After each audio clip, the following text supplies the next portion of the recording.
நேசிச்சேன்னா உடம்ப கரெக்டா வச்சுக்குவேன். அல்லேலூயா, அல்லேலூயா. என் உடைய கரெக்டா வச்சுக்குவேன். அல்லேலூயா.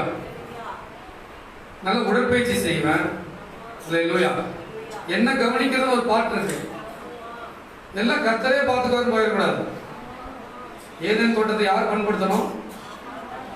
ஏதேன் தோட்டத்தை யாருங்க பண்படுத்தணும்? தேவன் படைக்கத்தான் செய்யறாரு. ஆனா பண்படுத்துற வேலை ஆதாமோடது. ஆதாம எதுக்காக அங்க வச்சார் என்றால் பண்படுத்தவும் பாதுகாக்கவும் வைத்தார்.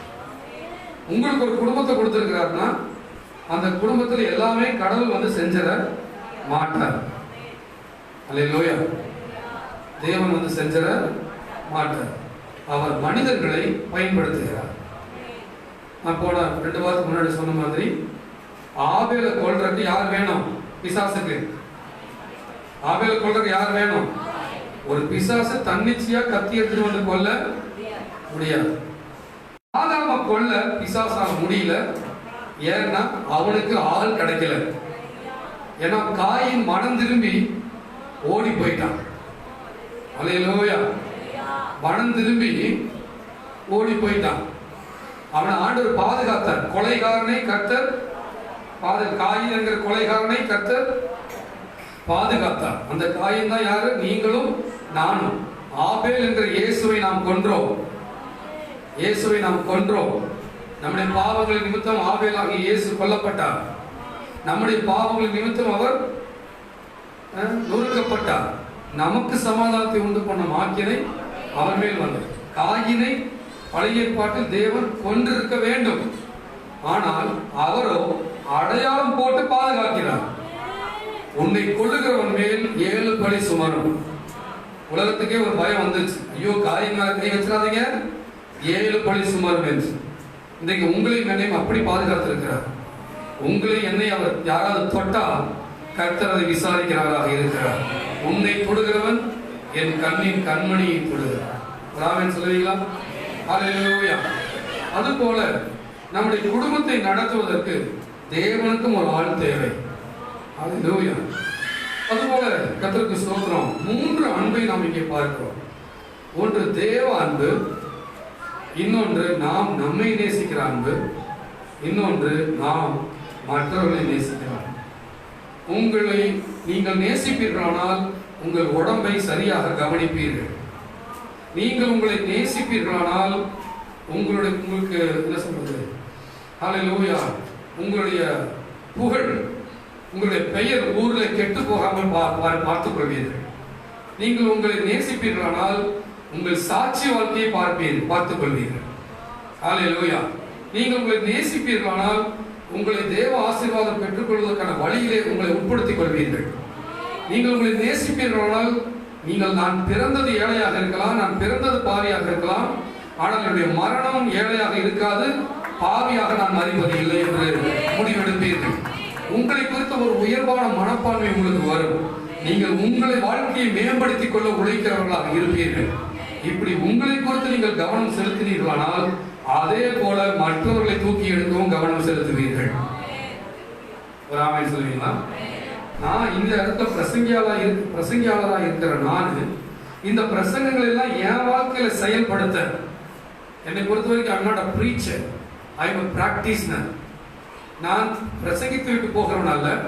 இவைகள் எல்லாம் என் வாழ்க்கையில செயல்படுத்தி பார்க்கவே நான் விரும்புகிறேன். பிரசங்கிக்க யார் வேண்டுமானாலும் முடியும், ஆனால் வாழ்க்கையில செயல்படுத்துவதில் தான் வெற்றி அடங்கி இருக்கிறது. எனவே நானும் அதை அபியாசப்படுத்துகிறேன்.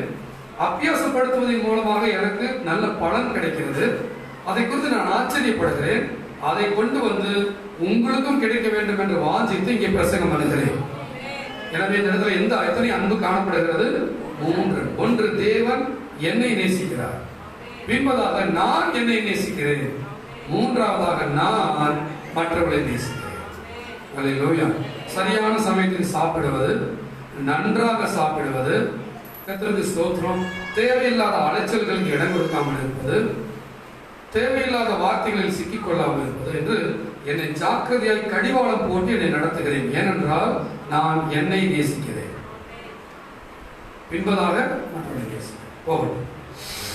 இப்பொழுது இப்படிப்பட்ட அன்பு நான் என்ன நேசி, நல்லா கவனிங்க. நாம நினைச்சதெல்லாம் கைகூடி வரும்போது தான் நம்ம ஜாலியா இருப்போம். நாம நினைச்சது நடக்கல, ரொம்ப வருஷமா நடக்கல, ரொம்ப நாள் நடக்கலன்னா நம்மள நாமே நொந்து கொடுக்கிறவங்க மாறுவோம். எப்படி பண்ணிடுவோம்? நம்ம யாரை திட்டுவோம் தெரியுங்களா? யாரை திட்டுவோம்? நம்மளை திட்டுவோம். நம்ம என்னத்தை வாழ்ந்து என்னத்தை இருந்து. நான் சொல்ல 10 வருஷம் முன்னாடி இதை சொல்லியிருக்கிறேன். அது நான் புதுசாக வந்ததுக்காக சொல்றேன். என்னங்க கல்யாணம் எல்லாம் ஆயிடுச்சு, நல்லா இருக்கிறீங்களா? என்னத்தை கல்யாணம் ஆகி என்னத்தை கல்யாணம் ஆகி குழந்தையெல்லாம் பிறந்துருச்சு, உங்களுக்கு கூட பயம் போகுது. என்னத்தை குழந்தை பிறந்து என்னத்தை வீடெல்லாம் கட்டிட்டீங்களாமா, நல்லா சொந்த வீட்டுக்கெல்லாம் என்னத்தை சொந்த வீட்டை கட்டி என்னத்தை குழந்தைகளை ஸ்கூல் எல்லாம் சேர்த்துட்டீங்க, நல்லா படிக்கிறேன். என்னத்தை ஸ்கூல்ல சேர்த்து என்னத்தை படிச்சு இப்படி சொல்ற ஒரு ஆவி இருக்கு. அல்லேலூயா, அல்லேலூயா. நல்ல பிசினஸ் எல்லாம் தொடங்கிட்டீங்களா, நல்லா கூட்டமெல்லாம் என்னத்தை பிசினஸ் தொடங்கி நீங்க ட்ரெஸ் எல்லாம் அருமையா போட்டுட்டு நீட்டா இருக்குது. என்னத்தை ட்ரெஸ் போட்டு இது ஒரு ஆவி. இது என்ன ஆவினா அங்கலாப்பு ஆவி, இல்லாட்டி ஒரு புலம்பொழின் ஆவி, ஒரு விரக்தி. திருமணமாய் 30 வருஷம் ஆயிருக்கும். ஆனா அப்ப நடந்த நினைவுகள் இப்ப வரைக்கும் பழிச்சு இருக்கும். மாமியார் என்ன பண்ணாங்க, மாமனார் என்ன பண்ணாங்க, மச்சாண்டார் என்ன பண்ணாங்க, மச்சான் என்ன பண்ணாங்க, குழந்தையார் என்ன பண்ணாங்க. அப்படியே நீ +2 உட்கார்ந்து இருக்கும் போது இதெல்லாம் ஞாபகம் வச்சிருந்தா நீ MBBS ஆயிருந்திருக்கலாம். அதை நினைச்சு இப்ப வரைக்கும் ஒரு விரக்தி. சாப்பிட்டீங்களா? சாப்பிடவே பிடிக்கலையே, சாப்பிடவே தோணு, என்னமோ மாறும். அல்லேலூயா. இயேசுவின் அன்பு நம்ம வாழ்க்கையவே ருசிகரமா மாத்துது. நம்மளை குறித்து நமக்கு ஒரு உற்சாகம் கிடைக்கும்படி ஆண்டவர் செய்யறார். நம்ம நல்ல நேரத்தில் எந்திரிக்கிறதும், சாப்பிடுறதும், எக்ஸசைஸ் பண்றதும், வேலைக்கு போறதும், சம்பாதிக்கிறதும், நல்ல ஜெபிக்கிறதும், ஆராதிக்கிறதும், வேத தியானம் பண்றதும், ஒரு இலக்கு நோக்கி பயணிக்கிற ஒரு ருசி மிகுந்த வாழ்க்கையா இல்லாம நம்மளை நாமே நொந்துக்கிறது ஒன்று இருக்கு பாருங்க. அதிலிருந்து கர்த்தர் விடுதலை ஆக்குவார். அல்லேலூயா. நம்முடைய ஒவ்வொரு நாளும் ஒரு ருசி மிகுந்த நாளாக மாற வேண்டும் என்று ஆண்டவர் விரும்புகிறார். அல்லேலூயா.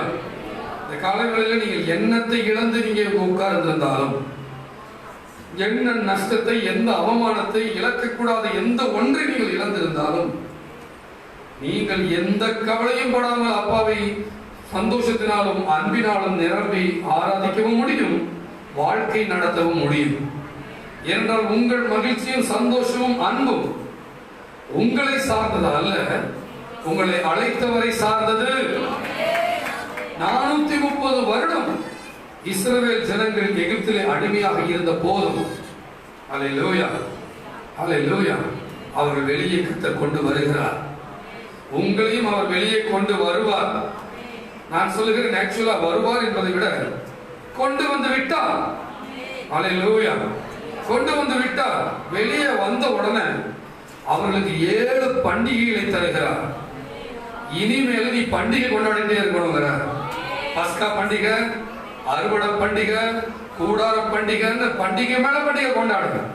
ஏன்னா நீ நல்ல சந்தோஷமா இருக்கணும்னு உன்னை அழைச்ச கர்த்தர் விரும்புகிறார். ஹல்லேலூயா. குழந்தை இல்லைன்னு ஒருத்தி அண்ணால் புருஷனுக்கு வந்து சண்டை போடுறான். புருஷன் சொல்றான், நீ குழந்தை இல்லை, நீ ஏன் கவலைப்படுற? நான் உனக்கு 10 குழந்தைகளுக்கு சமானம் அல்லவா? இன்றைக்கு ஆண்டவர் எது இல்லை நீ கவலைப்படாத, அதுக்கு நான் சமானம் இல்லையா? ஹல்லேலூயா, ஹல்லேலூயா. எந்த இருளையும் எந்த வேதனையும் மாற்றக்கூடிய தேவ பிரசன்னம் இருக்கிறது. வலது கரத்தை உயர்த்தி சொல்லுங்க, ஐ அம் a presence lover. நான் பிரசன்னத்தை நேசிக்கிறவன். சொல்லுங்க, நான் பிரசன்னத்தை நேசிக்கிறவன். நான் பிரசன்னத்தை நேசிக்கிறவன். ஹல்லேலூயா.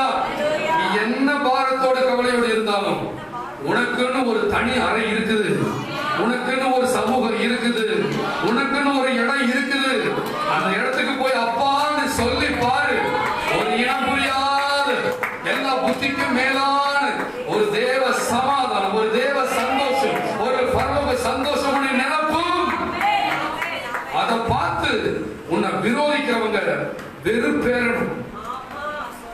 நான் இவ்வளவா உங்களை பகைச்சேன், நான் இவ்வளவா உங்களை துன்பப்படுத்தினேன், நான் இவ்வளவா மாம்சத்துல உங்களை வேதனைப்படுத்தினேன், ஆனாலும் உங்க கருத்துக்குள்ள கழிவுகளோடு இருக்கிறாங்கிற அந்த உணர்வு அந்த ஜனங்களை உன்னிடத்துல ஈர்க்கும்.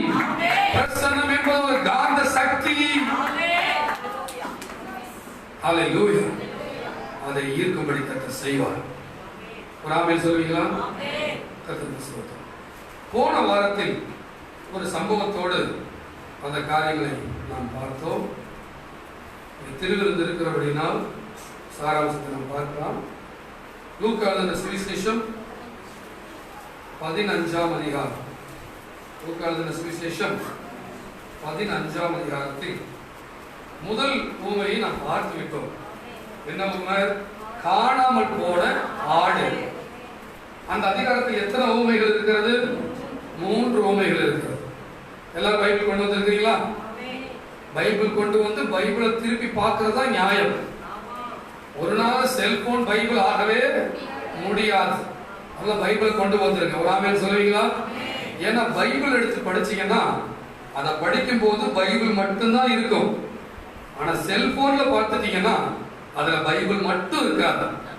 பல வாட்ஸ்அப் SMS வந்துட்டீங்கன்னு விழுகும். உன் பிரசன்னமே போயிடும். அதுக்கப்புறம் அது இழுத்துட்டு போயிடும் உன் நேரத்தை. ஹல்லேலூயா. எனவே வேதத்தை பார்த்து வேதத்தை திறந்து அதுல 3 ஊமைகள் இருக்கிறது. ஒரு ஊமை காணாமல் போன ஆடு, இரண்டாவது ஊமை காணாமல் போன வெள்ளிக்காசு, மூன்றாவது ஊமை காணாமல் போன மகன்.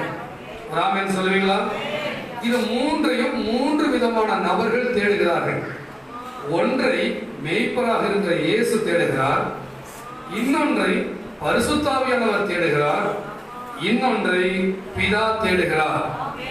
தம்முடைய ஜனங்களை பிதா எந்த அளவுக்கு நேசிக்கிறார், இயேசு கிறிஸ்து எந்த அளவுக்கு நேசிக்கிறார், பரிசுத்தாவியானவர் எந்த அளவுக்கு நேசிக்கிறார் என்பதை விளக்குகிற உவமைகளை நாம் இங்கே பார்க்கிறோம்.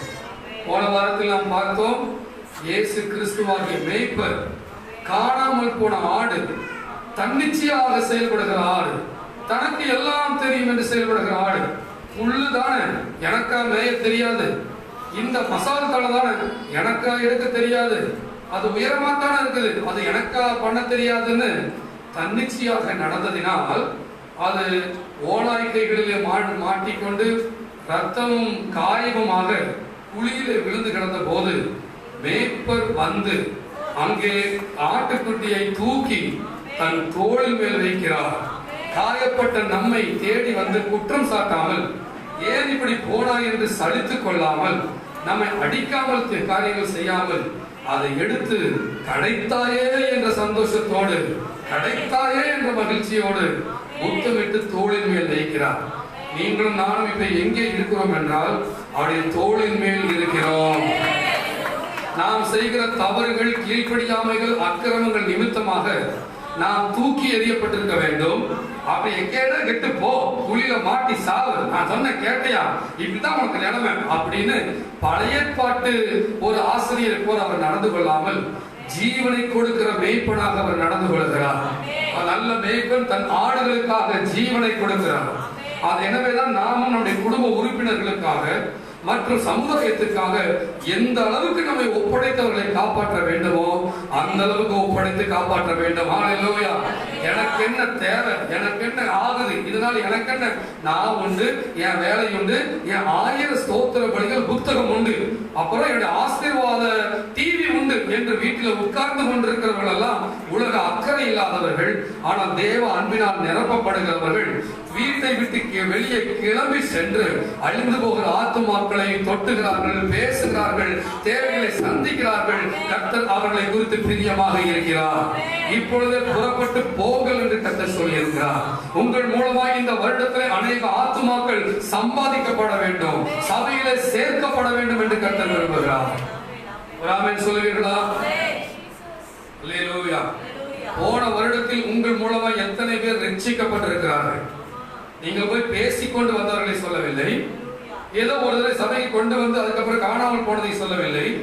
உங்கள் மூலமாய் ரட்சிக்கப்பட்டவர்கள், தேவனை ஏற்றுக்கொண்டவர்கள், சபையிலே வந்து கர்த்தருக்கு ஸ்தோத்திரம், அவர்கள் அந்த பட்டியலை அடைந்தவர்கள், சபையிலே நாட்டப்பட்டவர்கள் எத்தனை பேர் இருக்கிறார்கள் என்பதை பாருங்கள். அப்படிப்பட்ட ஆத்தும ஆதாயம் பண்ணின 1-2 பேர் இந்த சபையில இருக்கிறார்கள். ஏற்ற சமயத்திலே அவர்கள் பொன்னாடை போர்த்து கனப்படுத்தப்படுவார்கள். ஆமென் சொல்வீர்களா? ஆத்துமாவை ஆதாயம் பண்ணுகிறவன் ஞானவான். ஹல்லேலூயா. நானும் என் பிரச்சனை, நானும் என் லோன் அடைத்தல், நானும் என் வீட்டு திருமணம் என்றெல்லாம் போய்கொண்டிருக்கிறவர்கள் இன்றைக்கு மனம் திரும்புவார்களாக. அநேக ஆடுகள் குழியிலே மாட்டிக்கொண்டு கத்திக் கொண்டிருக்கிறது. அநேக ஆடுகள் போய் வேதனைப்பட்டு கொண்டிருக்கிறது. அப்படிப்பட்ட ஆடுகளை போய் பேசி தூக்கி எடுக்கிற அந்த பிரதான மேய்ப்பனுடைய உடன் மேய்ப்பர்களாக நீங்களும் நானும் மாற வேண்டும் என்று கர்த்தர் நம்மை அழைக்கிறார். பிரியமானவர்களே, ஹல்லேலூயா. கர்த்தருக்கு ஸ்தோத்திரம், மகிமை உண்டாகட்டும். அப்படி அந்த ஆட்டை தோளின் மேல் வைத்துக் கொண்டு அவர் எங்கே கொண்டு வந்து விடுகிறார் என்று பார்க்கிறோம்.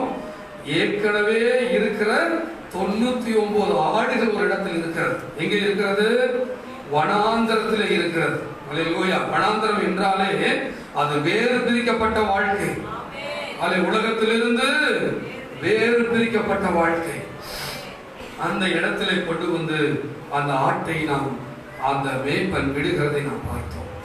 அந்த ஆடு கிடைத்த போது மேய்ப்பன் சந்தோஷப்படுகிறதை நாம் பார்த்தோம்.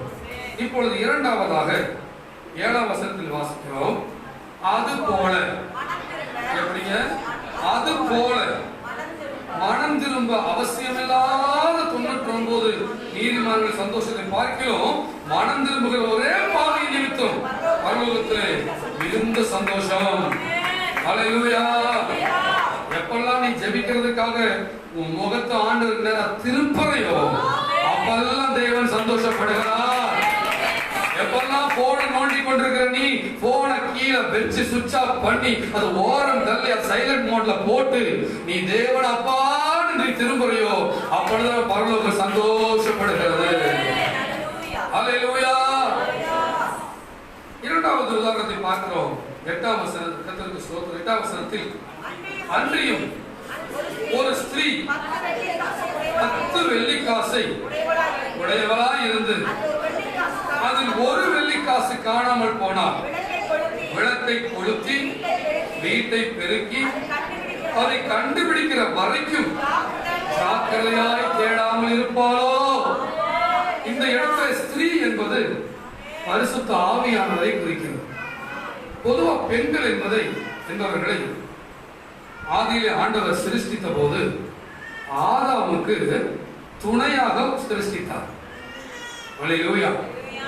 புருஷன் குடும்பத்துக்கு தலை, ஸ்திரீ அந்த தலைக்கு உதவி. புருஷன் வீட்டின் ராஜா. புருஷன் வீட்டின் ராஜா. மனைவி மந்திரி. ராணியோடு கூட சேர்ந்து, மந்திரின்னா என்ன அர்த்தம்? ஆலோசனை வழங்குபவள், உறுதுணையாக இருப்பவள், ராஜாவுடைய ஆட்சிக்கு உறுதுணையாக இருக்கக்கூடிய ஸ்திரீ. ஆதாமுக்கு ஏற்ற துணைதான் ஏவாள். அதனாலதான் இன்னைக்கு பெண்கள் ஏன் முக்காடு போடணும்னா, பழைய ஏற்பாட்டில் போடப்பட்ட முக்காட்டை போன்ற முக்காடு இது இல்லை. இது இன்னொரு நாள் பார்க்கலாம். முக்காடு பழைய ஏற்பாட்டில் தேவன் நிமித்தம் போடப்பட்டது. இன்றைக்கு அந்த முக்காடு நீக்கப்பட்டது. பாவத்தின் நிமித்தம், தகுதி இன்மை நிமித்தம்.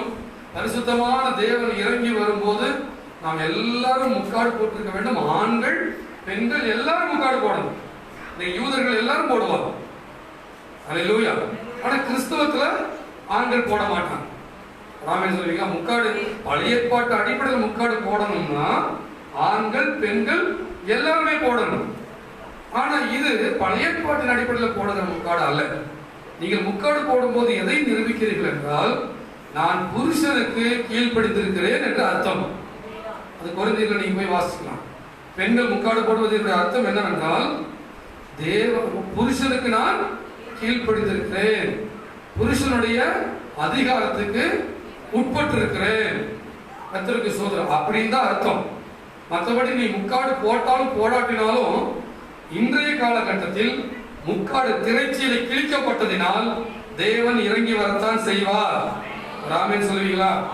அது மட்டுமல்ல, அவங்க சீவிர முடி ஸ்டைல், அல்லேலூயா, நல்ல இந்த மொந்தத்துக்கு தங்கடி தொங்கடியில் நடந்து அப்படி எல்லாரும் அதை பார்த்து அப்படியே இராதபடிக்கு என்ன பண்ணிடு, ஒண்ணு முக்காடு போட்டு இல்லைன்னா கத்திரிக்கோல் எடுத்து கட் பண்ணிடு. உன்னுடைய முடி கூட மற்றவங்களுக்கு இடரெல்லாம் இருக்க கூடாது. அதனால இப்ப எல்லாம் என்ன பண்ணிருங்க, பரவாயில்ல, நல்ல பிள்ளை எல்லாம் முக்காடு போட்டுருக்கிறீங்க, போகட்டும். எதற்காக சொல்ல வேண்டும் என்றால், ஒரு ஸ்திரீயானவள் புருஷனுக்கு உதவியானவள். அதுபோல பரிசுத்த ஆவியானவருக்கு ஒரு பெயர் இருக்கிறது, அவர் உதவியாளர். அல்லேலூயா. என்ன உதவியாளர்?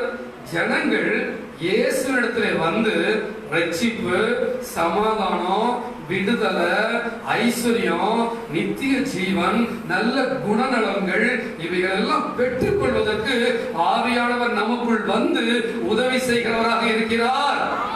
சத்தமா ஆமென் சொல்லுவீங்களா? பரிசுத்த ஆவியானவருடைய உதவி இல்லாமல் ஒருவரும் ரட்சிக்கப்பட்டிருக்கவே முடியாது. ஆமென். நம்முடைய தவறுகளை உணர்த்துகிறவராக உதவியாளர் இருக்கிறார். நம்மை தேவனுடைய வெளிச்சத்துக்கு நேராக நடத்துகிறவராக பரிசுத்த ஆவியானவர் இருக்கிறார். அல்லேலூயா.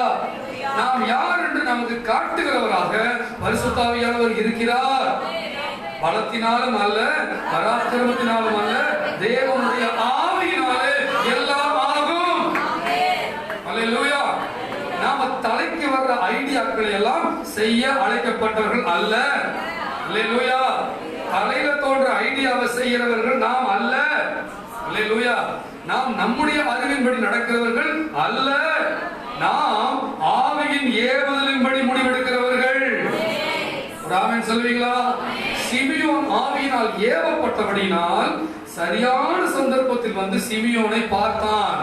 இன்னைக்கு நீங்களும் ஆவியாலே சரியாக ஏவப்பட்டீர்களானால் சரியான வேலையை கண்டுபிடிப்பீர்கள், சரியான வீட்டை கண்டுபிடிப்பீர்கள், சரியான மாப்பிள்ளையை கண்டுபிடிப்பீர்கள், சரியான பெண்ணை கண்டுபிடிப்பீர்கள், சரியான படிப்பை கண்டுபிடிப்பீர்கள், சரியான துணிமணியை கூட கண்டுபிடிப்பீர்கள். உங்களுடைய எந்த முடிவெடுத்தலிலும் ஆவியானவர் உங்களுக்கு உதவிகரமாக இருப்பார். இன்றைக்கு சபையே, நீ ஆவியானவரோடு இணைந்திருக்க வேண்டியது மிக மிக அவசியம். நான் நவம்பர் அன்றைக்கு சரீரத்தின் உணவு, சரீர கட்டுப்பாடுகளை குறித்து பேசுவேன் என்று சொல்லியிருந்தேன். ஆனால் தொடர்ந்து ஆவியானவர் வேற விதத்தில் நடத்தி கொண்டிருக்கிறதுனால அது போய் கொண்டிருக்கிறது. சரியான ஏவுதல் முடியும் போது நான் அதை குறித்து பேசுவேன். இன்றைக்கு இன்னொன்றும் ஆவியானவர் ஏவை கொண்டிருக்கிறார். நாம் முடிவெடுக்கிற காரியத்தில் எச்சரிக்கையாக இருக்க வேண்டும் என்று ஆசீர்வாத அப்போஸ்தலர் சபையை நன்றாக கவனிக்க வேண்டும்.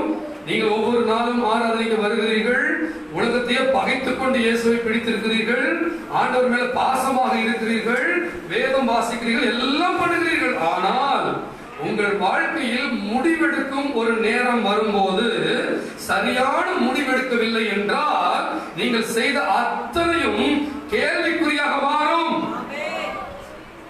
கவனிக்கிறது ஆமென் சொல்லுவீங்களா? உங்க வாழ்க்கை குறித்து முடிவெடுக்கிறது யாருங்க? யாருங்க முடிவெடுக்கிறது?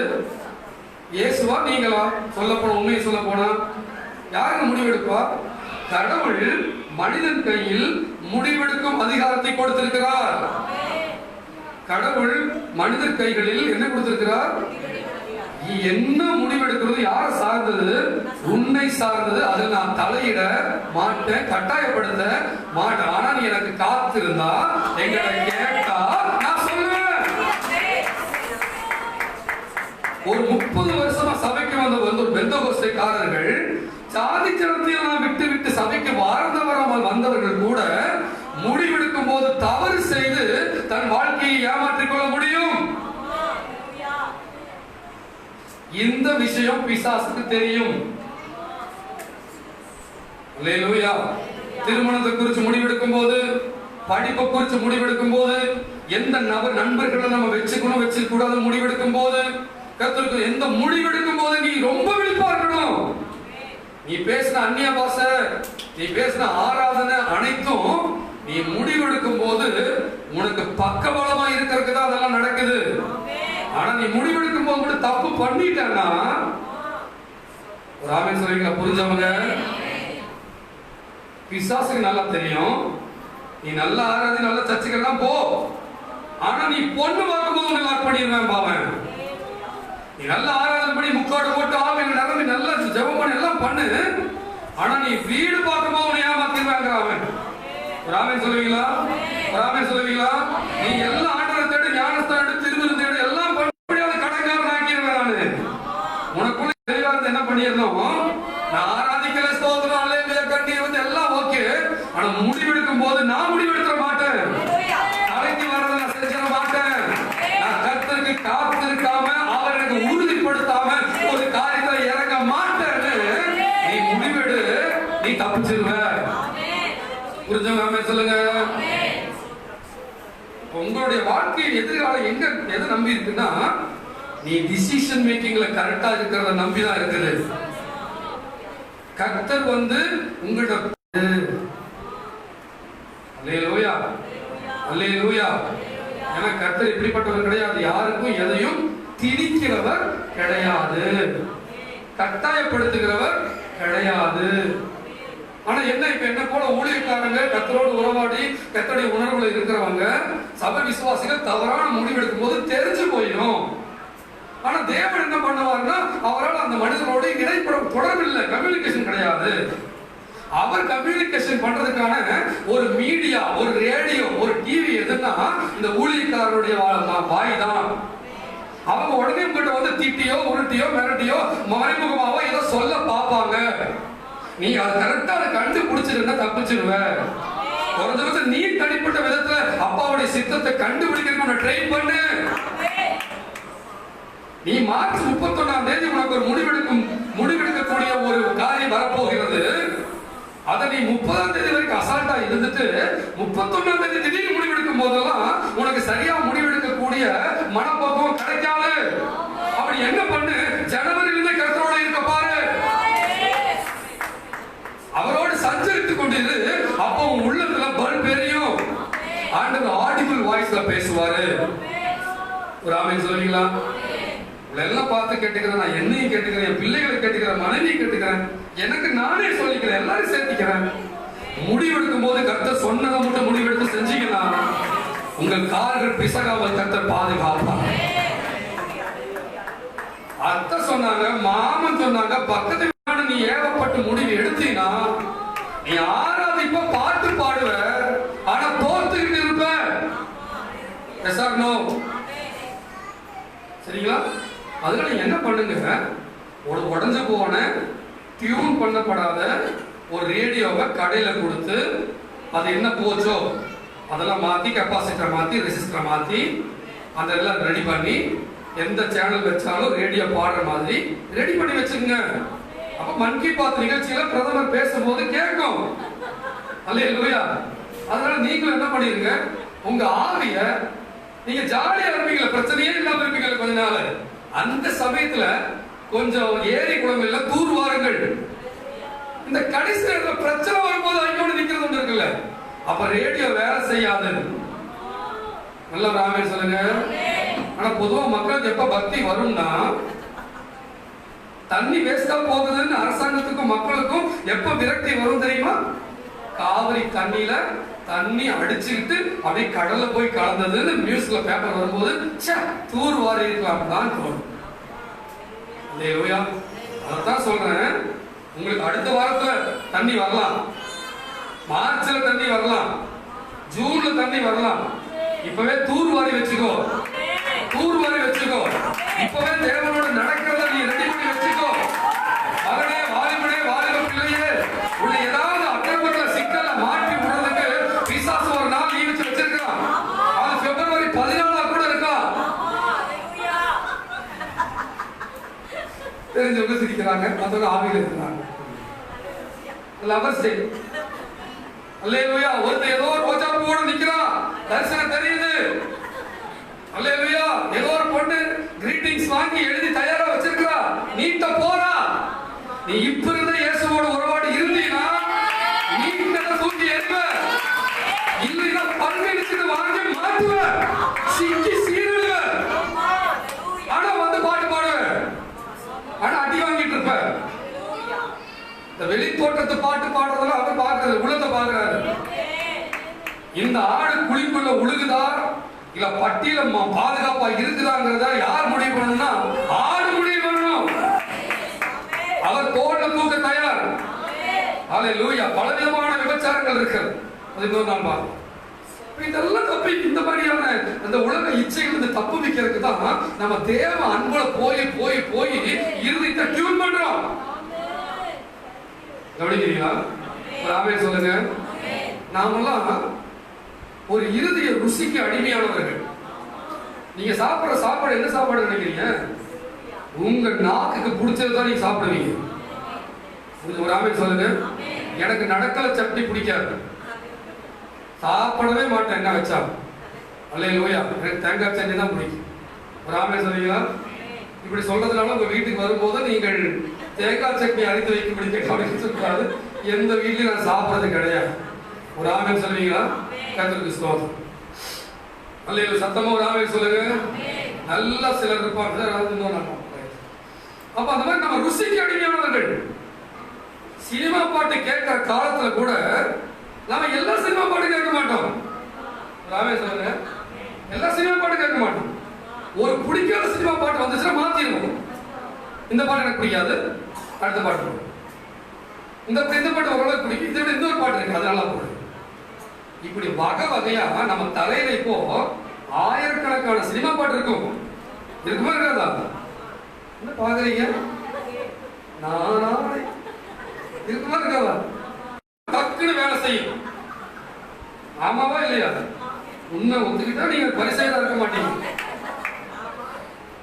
அல்லேலூயா. கர்த்தருக்கு ஸ்தோத்திரம். இப்படி இருதயம் வந்து ருசி கண்ட பூனை. பூனை என்னன்னா ருசிக்கு எதை சொல்லுவாங்க? எனக்கு பூனை பிடிக்காது, எனக்கு நாய் தான் பிடிக்கும். ஆக்சுவலா ஏன்னா நாய் ஏதாவது ஜென்டலா குறைச்சு சொல்லிடு. அல்லேலூயா. பூனை அமுக்கியது. அல்லேலூயா. நாய் என்ன பண்ணிடும்? ஏதாவது வல்லுது சொல்லிடு. பூனை சொல்லாது, அமுக்கி போட்டு. ருசிகண்ட பூனையெல்லாம் நம்ம மாறணும். அல்லேலூயா. எதுக்கு ருசிகண்ட பூனையெல்லாம் மாறணும்? தேவ பிரசன்னத்துக்கு. ஏன்னா நீங்க அடிமைப்பட்டிருக்கிற ஒரு சினிமா பாட்டை நீங்க ஜெயிக்கணும்னா, அந்த ருசியை விட ஒரு அதிக ருசியினாலதான் ஜெயிக்க முடியும். ஒரு ருசியை ஜெயிக்க அதை விட வேறொரு ருசி தேவை. ஒரு ருசியை ஜெயிக்க கட்டளைகள் தேவையில்லை. இனிமேல் சினிமா பாட்டு கேட்கக்கூட காதை மூடு, கண்ணை மூடு, அதனால ஜெயிக்க முடியாது. அதனால 15-20 வயசுக்குள்ள அப்பா அம்மாக்கள் அதை மிரட்டி விட்டு அது வரும். ஆனா ஒரு ருசியை ஜெயிக்கணும்னா இன்னொரு ருசியினாலதான் முடியும். அல்லேலூயா. அந்த இன்னொரு ருசி தான் இயேசு ருசி. அல்லேலூயா. பேரின்ப கடல். வெட்கசையா சொல்ல, பேரின்ப கடலிலே ஓய்வின்றி மூழ்கடும், பேரின்ப கடலிலே ஓய்வின்றி மூழ்கடும், துதித்து மகிழடும், தூயோராய் வாழணும். அல்லேலூயா.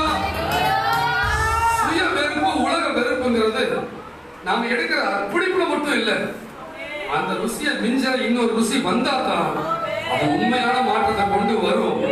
இல்லைன்னா அது நம்மள நடிகர்களா மாத்திடும். ஒரு வாட்ஸ்அப்ல இயேசு பாட்டு, இன்னொரு வாட்ஸ்அப்ல சினிமா பாட்டு மாதிரி. சொல்லுங்க. ஒரு பேஸ்புக்ல வேற வசனங்கள் போகும், இன்னொரு பேஸ்புக் அக்கௌண்ட் இருக்கும், அதுல வேற போகும். அது வேற ஆள், இது வேற ஆள். நம்ம சபையில வந்து எல்லாம் நீங்க தப்பு பண்ணா கூட ஓபனா இருக்கணும்னு நான் விரும்புறேன். நான் உங்க வீட்டுக்கு வரும்போது நீங்க நல்லவர்கள், நான் கரெக்டா இருக்கிற பேசுறதை விட வாஸ்து இப்படி எல்லாம் இதுல பண்ணிட்டு இதெல்லாம் பண்ணிட்டாலும் ஓபனா பேசுறதை நான் விரும்புறேன். தேவன் இருதயத்தில் உண்மை இருக்க விரும்புகிறேன். ஒரு ஆளை இல்லையா சொல்லுவோமா? நம்முடைய இருதயத்தில் என்ன இருக்குன்னு அத்தனையும் படம் போட்ட மாதிரி தேவன் அறிந்திருக்கிறார். ராமே சொல்லுவீங்களா? போகட்டும். அந்த மாதிரி உங்களுக்கு வந்து ரச சாப்பாடு கொடுக்குறாங்க. உங்களுக்கு நல்லா ரச சுருக்குன்னு இருக்கு, நல்லா பிடிச்சிருக்கு, சாப்பிடணும் ஆசையா இருக்கு. ரசம் வைங்க சொல்லி ரசம் வைக்கிறாங்க வீட்டில்.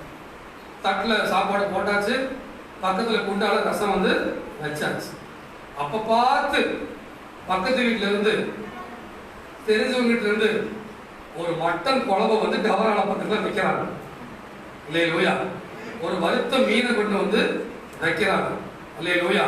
ஒரு பிரான் கிரேவி கொண்டு வந்து வைக்கிறாங்க. இப்போ என் தட்டுல ரசம் மட்டும் இருக்குமா இல்ல மத்தது இருக்குமா? முக்கியமா முதல்ல என்ன இருக்கும்? முதல்ல என்ன இருக்குங்க? தெய்வமா பாருங்க. முதல்ல என்ன இருக்கும்? அந்த மாதிரி உங்களுக்கு பிசாச ரசம் கொண்டு வந்து கொடுக்கும் போதெல்லாம் பரிசுத்த ஆவியானவர் வந்து அதிலும் மேலான ஒரு அன்பை நிரப்பும் போது அவரைத்தான் நமக்கு சாப்பிட தோணும். தயவு செஞ்சு சொல்றேன், எல்லா பிரசனத்துக்கும் தேவ அன்புக்கு அடிமையாக உங்களை ஒப்படைங்க. கடமை நிறைவேற்ற ஜெபம் பண்ணாதீங்க. ஒரு மணி நேரம் ஜெபித்தாயா என்ற கேள்விக்கு பதில் கொடுக்க ஜெபிக்காதீங்க. வாரம் தவறாம ஓய்வு நாளுக்கு வரணுங்கிறதுக்காக சர்ச்சைக்கு வராதீங்க. அவரை அனுபவிக்க வாருங்கள். உம்மீது கொண்ட நேசம் அக்கினி ஜுவாலையோ, உம்மீது கொண்ட நேசம் அக்கினி ஜுவாலையோ, கண்ணீரும் வெள்ளங்களும் தணிக்க முடியாதையா, கண்ணீரும் வெள்ளங்களும் தணிக்க முடியாதையா. ஒப்பு கொடுத்திருக்கிற தேவ அன்புக்கு அடிமையாக விரும்புகிறாங்க. தேவ அன்பினை அடிமைப்படுத்துவதாக இதுக்குள்ள நம்ம நடத்திட்டு போறதுதான் பரிசுத்த ஆவியானவர். இப்போ ஒரு ஸ்திரீ 10 வெள்ளிக்காசை உடையவளாக இருந்தார். ஆக்சுவலா இந்த 10 வெள்ளிக்காசு இந்த ஸ்திரீக்கு எப்படி கிடைச்சிச்சுன்னா, இந்த இந்தியாவில் தமிழ்நாட்டில் தான் பெண்கள் ஆண்களுக்கு வரதட்சணை கொடுக்கணும். ஆனால் வேத காலத்தில் இஸ்ரேல் மக்கள் இன்னைக்கு வரைக்கும் ஆண்கள் தான் பெண்களுக்கு வரதட்சணை கொடுக்கும். இங்க இந்தியாவில் என்ன கான்செப்ட்னா, ஒரு கேவலமான ஒரு கான்செப்ட். ஒரு பிள்ளையை நாங்கள் கொடுக்குறோம், மாப்பிள்ளை வீட்டில் அந்த பிள்ளைய வச்சு சோறு போடணும், அந்த பிள்ளைக்கு ட்ரெஸ் எடுத்து கொடுக்கணும், எவ்வளோ செலவு இருக்கு. அதனால நீங்க என்ன பண்ணுங்க, கொஞ்சம் வரதட்சணை கொடுத்தீங்கன்னா நாங்கள் அதை பார்த்துக்கிறோம் அப்படிங்கிறாங்க இந்தியா. இஸ்ரேல் என்ன சொல்லுதுன்னா, நாங்கள் இவ்வளோ கஷ்டப்பட்டு வளர்த்துன பிள்ளைய உங்களுக்கு கொடுக்குறோம் ஓசியில, நீங்க அந்த பிள்ளைய வச்சு வேலை வாங்கிக்கிறீங்க, எல்லாம் பண்ணிக்கிறீங்க, அதனால நீங்க என்ன பண்ணுங்க, எங்களுக்கு வரதட்சணை கொடுங்க. எது நியாயம்? நீங்களே சொல்லுங்க. பொண்ணையும் கொடுத்து வரதட்சணையும் கொடுக்குறது நியாயமா? பொண்ணை வச்சுக்கோ, அதுக்கு செலவு இருக்கு, அதுக்கு வரதட்சணை கொடுக்க, எது கரெக்ட்? ராமே சொல்லுங்க. அதனால மாப்பிள்ளை வச்சிருக்கிறவர்களே, மகன்களை பெற்றவர்களே, நீங்க எல்லாம் என்ன பண்ணுங்க, பொண்ணை கல்யாணம் பண்ணும்போது கொடுத்து கல்யாணம் பண்ணுங்க. ஆசீர்வாதம் அப்போஸ்தலர் தெரிஞ்சவ சரியில்லைப்பா. ராமே சொல்லுங்க. அல்லேலூயா. இப்படிதான் வந்து இந்த ஸ்திரீக்கு 10 வெள்ளிக்காசு மாலை வரதட்சணையா மாப்பிள்ளை வீட்டுல இருந்து கிடைச்சிருக்கு. அதை அந்த பெண்கள் வந்து விசேஷமா நினைச்சுக்குவாங்க. ஓ, எனக்கு இந்த வெள்ளிக்காசு கொடுத்து நான் கல்யாணம் பண்ணி வந்திருக்கிறேன் அப்படின்னு சொல்லி அதை மேன்மையா வச்சிருப்பாங்க. அந்த வெள்ளிக்காசு அது எதை தொலைச்சோ, எப்படி தமிழர்கள் தாலி துவைக்க மாட்டாங்களோ அந்த மாதிரி அந்த வெள்ளிக்காசை வச்சே வச்சிருப்பாங்க. அப்படிப்பட்ட வெள்ளிக்காசுல ஒண்ணு தொலைச்சிருச்சு. மனசு கேட்கல. 9 வெள்ளிக்காசு இருந்தாலும் அந்த ஒண்ணு வந்தா தான் எனக்கு பூரணம், அந்த ஒண்ணு வந்தா தான் எனக்கு நிம்மதி, அந்த காணாமல் போன ஒண்ணு கிடைச்சா தான் எனக்கு நிம்மதின்னு காணாமல் போன உன்னை பரிசுத்த ஆவியானவர் நினைக்கிறார். உன்னையும் வந்தா தான் எனக்கு சந்தோஷம், நீயும் வந்தா தான் சந்தோஷம்னு சொல்லி ஆவியானவர் உனக்காக ஏங்குகிறார், சொல்லாவுகிறார், அவர் தேடுகிறார். நீயும் வந்து சேர்ந்து கொள்ளும் போது அவர் சந்தோஷப்படுகிறார். நீ மீண்டும் போய் அவனோட உன்னை தேடிக் கொண்டிருக்கிறேன். I'm searching you. எனக்கு ஒரு நேரத்தை கொடுன்னு ஆவியானவர் ஏங்கிக் கொண்டிருக்கிறார். அப்படி ஏங்குற அவர் என்ன பண்றாருமா, விளக்கை கொளுத்தி. அப்படி என்ன அர்த்தம்? நீ இருளுக்குள் இருக்கிறாய், நீ இருளிலே தொலைந்து போனாய், பாவத்திலே தொலைந்து போனாய், உலக இன்பங்களில் தொலைந்து போனாய், தேவனை விட்டு தூர போனாய், உன் மனதையும் உன் சிந்தனைகளையும் இருள் கவி பிடித்திருக்கிறது. ரோமர்கள் நிறுவனத்தில் சொல்லப்பட்டபடி அவர்கள் தேவன் என்று அறிந்தும் அவரை ஸ்தோத்திரியாமலும் மகிமைப்படுத்தாமலும் இருந்து தங்கள் சிந்தனைகளில் வீணரானார்கள். நீ சிந்தனை கெட்டு போய் காணப்படுகிறாய். உன் சிந்தனைகளில் எந்நேரமும் அசுத்தமும் விபச்சாரமும் பொருளாசையும் பகையும் விரோதமும் சிற்றின்பங்களும் உலகமும் அரசியலும் நியூஸ்களும் உலகமும் நிரம்பி இருக்கிறது. நீ இருட்டில் தொலைந்து போயிருக்கிறாய். உன் சிந்தனை கெட்டு போய் கிடக்கிறது. அவர்கள் சிந்தனைகளில் வீணரானார்கள். உணர்வில்லாத அவர்கள் இருதயம் இருளடைந்தது. ஆராதனை செய்யும் போது எல்லாரும் ஆனந்த பரவசத்தோடு ஆவியானவரோடு இணைந்து கொள்ளும் போது ஒரு சிலரால் முடியாதபடி கட்டப்பட்டவர்களாய், வாய் திற துதிக்க கூட முடியாதவர்களாய், வேடிக்கை பார்க்கிறவர்களாய், இன்னும் ஆராதனையின் ருசியை அனுபவிக்க தெரியாமல் தாமதமாய் வருகிறவர்களாய் எல்லாம் இருந்து அவர்கள் இருளடைந்து போயிருக்கிறார்கள். ஆவியானவர் ஏங்குகிறார். ஆவியானவர் செய்ய விரும்புவதெல்லாம் என்னவென்றால் அவர் விளக்கை கொளுத்துகிறார், ஒரு உள்ளத்தை பிரகாசமாக்குகிறார். ஒரு வார்த்தைகளை தேடி வரும்போது, ஒரு ஆராதனையில் நிற்கும் போது ஒரு பிரகாசம் இருக்கும்படி வருகிறது. சத்தியம் பிரசங்கிக்கப்படும் போது நீ எந்த இடத்துல விழுந்து போனாய், எங்கே தொலைந்து போயிருக்கிறாய் என்பதை ஆண்டவர் வரையறுக்கிறார். உன்னை கண்டுபிடிக்கிறார், உன்னோடு அவர் பேசுகிறார். விளக்கை கொளுத்தி, ஹல்லேலூயா. அது மட்டுமல்ல, வீட்டை பெருக்குகிறார். உன் உள்ளங்களிலே காணப்படுகிற அசுத்தம், நீ குப்பையில விழுந்து போனாய், நீ சேற்றில விழுந்து போனாய், நீ குப்பை மேட்டிலே விழுந்து கிடக்கிறாய். வெள்ளி காசு இருக்க வேண்டிய இடம் அது அல்ல.